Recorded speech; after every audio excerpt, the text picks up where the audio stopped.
मामा के बेटी हाँ। और लागे मोर गादी। अच्छा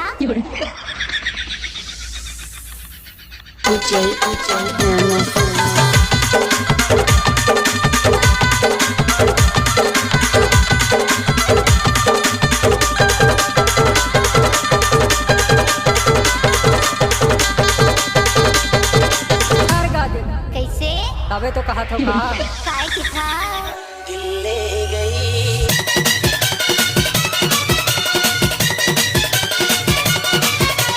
भागेश्वर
भागेश्वर अरे काली काली मुर्गी सफेद अंडा,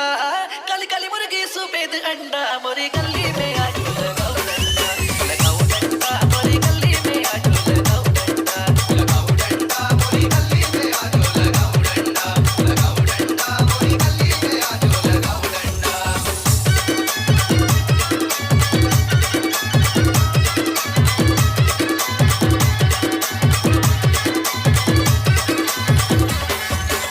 भागेश्वर पैसे पे पैसा डबल पैसा,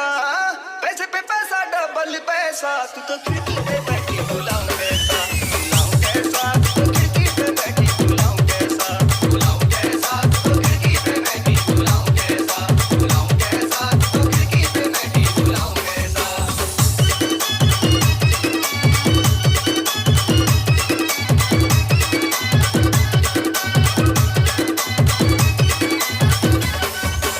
भागेश्वर वाटव कानो हवो चटणी माथा हूँ मैं मेरे वाटव कानो हवो चटणी माथा हूँ मैं मेरे वाटव कानो हवो चटणी माथा हूँ तुम थतो गोरी कहूँ करे मुँह चोरी तुम थतो गोरी कहूँ करे मुँह चोरी मुँहला फूला पे पगार लेखा खाऊँ मैं मेरे वाटव कानो हवो चटणी माथा हूँ मैं मेरे वाटव कानो हवो चटणी माथा हूँ